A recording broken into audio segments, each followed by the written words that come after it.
Hey everybody, we're on the dirty bench again, today with an old friend.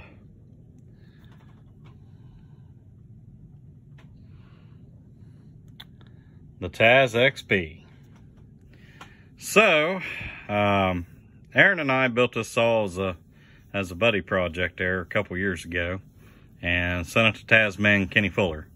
For those of you that don't know the backstory on it, it's a Farmer Tech 372 clone, 365 clone, and Aaron and I built her together as a team effort.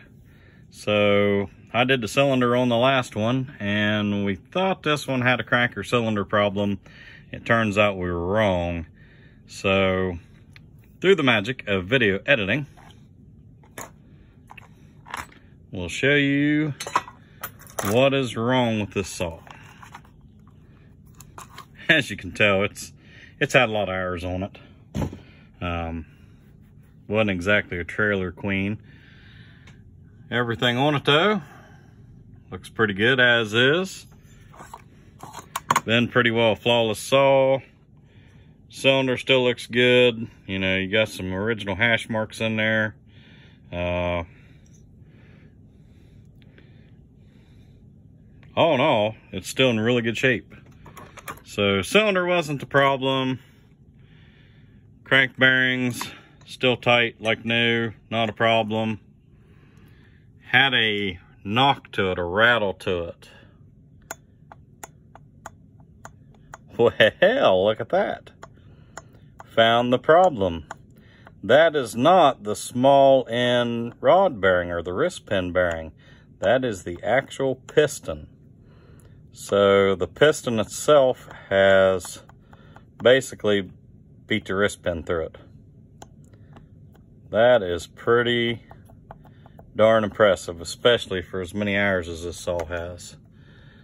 Big end rod bearing is flawless, no movement in it whatsoever. Everything else on it's fine.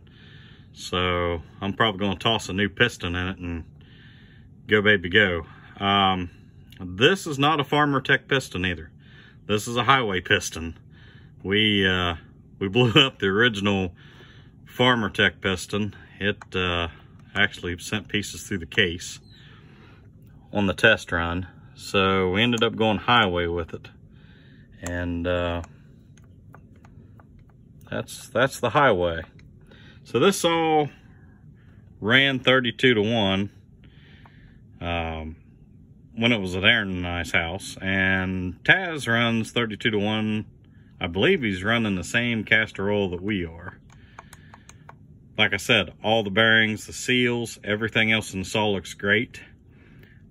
Aaron and I kind of both think that this may be from the no load, because when you're not loading a saw, it tends to have a lot more free RPM basically.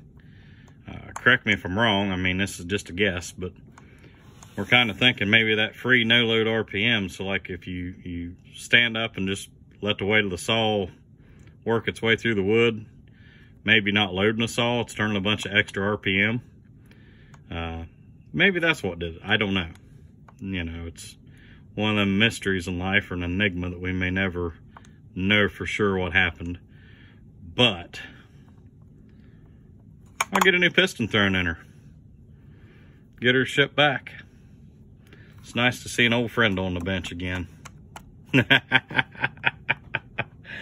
Taz XP. We'll have you healed up and back in no time, buddy. Y'all have a good evening. John Bob's out.